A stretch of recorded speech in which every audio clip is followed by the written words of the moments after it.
വർഷ റോഷനെ വിളിച്ചിട്ട് ചോദിക്കുകയാണ്, എനിക്കൊരു കല്യാണം ഉണ്ട് നാളെ എന്നൊക്കെ പറയും കേട്ടോ. അപ്പോൾ നീ ഇപ്പം തന്നെ എന്നോട് അനുവാദമൊക്കെ എടുത്തിട്ടാണോ പോണേ? ഇവിടെ അമ്മയും അങ്ങനെ ഇനി അച്ഛനോട് ചോദിച്ചിട്ട് എന്തും ചെയ്യുള്ളൂ എന്നൊക്കെ പറയും.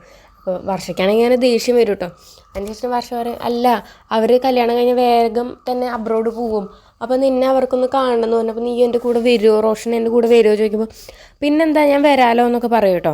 അതിന് ശേഷം വർഷ കരഞ്ഞുകൊണ്ട് അമ്മയുടെ അച്ഛൻ്റെ അടുത്തേക്ക് പോവുകയാണ്.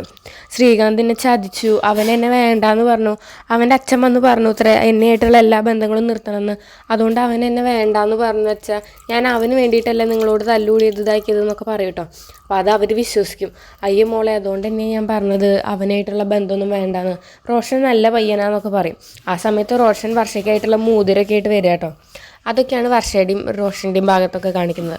അതിനുശേഷം രേവതിയാണെങ്കിൽ സച്ചിനെ ഫോൺ ചെയ്തുകൊണ്ടിരിക്കുകയാണ്.